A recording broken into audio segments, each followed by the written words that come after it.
जय Hind news, जनतेच्या हितासाठी निर्भीड पत्रकारिता। मिरजेतील महिलेकडून बेदाणे घेऊन त्याचे पैसे न देता सुमारे 16 लाख रुपयांची फसवणूक केल्याची घटना घडली आहे।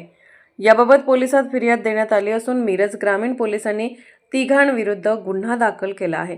मिरज तालुक्यातील मल्लेवाडी येथे ही घटना घडली आहे। या प्रकरणी सुजाता सुकुमार दरुरे व 41 राहणार वर्धमान अपार्टमेंट मिरज यांनी पोलिसात फिर्याद दिली आहे। मिरज ग्रामीण पोलिसांनी जेठाराम मेघवाल, सतीश उर्फ जेठाराम व सूरज नामक व्यक्ती अशा तिघांविरुद्ध गुन्हा दाखल केला आहे। पोलिसात दिलेल्या फिर्यादीत म्हटले आहे की संबंधितांनी दरुरे यांच्याकडून बेदाणे घेतले होते। त्याचे 16,17,239 इतकी रक्कम त्यांना दिले नाहीत। बेदाणे घेऊन पैसे न देता फसवणूक करून सदर रकमेचा अपहार केल्याची फिर्याद दरुरे यांनी पोलिसात दिली आहे।